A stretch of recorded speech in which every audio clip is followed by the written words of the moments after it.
দই, তোর চুলগুলো সাদা বলে তুই মিষ্টির কালো চুল দেখে হিংসা করিস? না বাবা। চুপ কর মিষ্টি, আজ তোকে জমিদারের ছেলে দেখতে আসবে, তৈরি থাকবি। সত্যি বাবা? বাবা আমার বিয়ে দেবে না? এই তুই মরতে পারিস না, তোর এই সাদা চুল দেখে কেউ তোকে বিয়ে করতে চায় না, আরো লোকে হাসাহাসি করে। এই দিদি তুই না অমঙ্গল, আজ আমাকে দেখতে আসবে, এই শুভ দিনে তুই বাড়িতে থাকিস না, যা বেরিয়ে যা, যা যা। বলছি কানু মণ্ডলের বাড়ি কোনটা? কানু মণ্ডল? কানু মণ্ডল তো আমার বাবা। তার মানে আমি তোমাকে দেখতে এসেছি? না। আহা লজ্জা পাচ্ছ কেন? আমি সুফল, তোমাকে আমার ভীষণ ভালো লেগেছে, বিশেষ করে তোমার বিদেশি হেয়ার কালার। আরে তোমার নামটা বলে যাও। দই গো বাবু, দই। দই, তুমি একদম আলাদা। I love you, I love you দই। বাবা সুফল, তুমি মেয়ের মুখ না দেখে বিয়ের ডেট পাকা করে নিলে, মুখটা দেখা মিষ্টি। আমি আপনার মেয়েকে দেখেছি।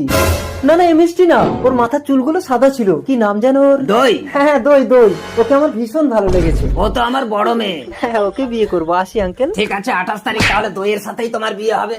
মিষ্টি, মিষ্টি, মিষ্টি, মিষ্টি, আমি এ জীবন রাখবো মিষ্টি, না। তুই কি পাগল হয়ে গেছিস? বাবা সুফলকে না পেলে আমি এ জীবন ডাকবো না। আরে শোন, বুঝেছিস? আচ্ছা ঠিক বলেছে বাবা। বাবা সুফল আমাকে পছন্দ করেছে, আমাকে বিয়ে করবে।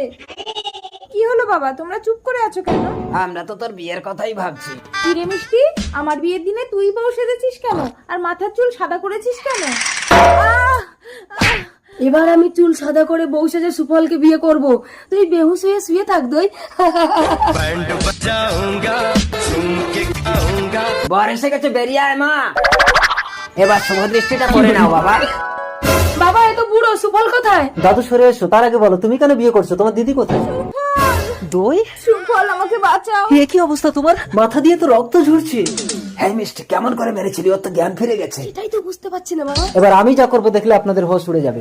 মালাটা দাও, আজ থেকে তুমি আমার স্ত্রী। সুফল হ্যাঁ দই।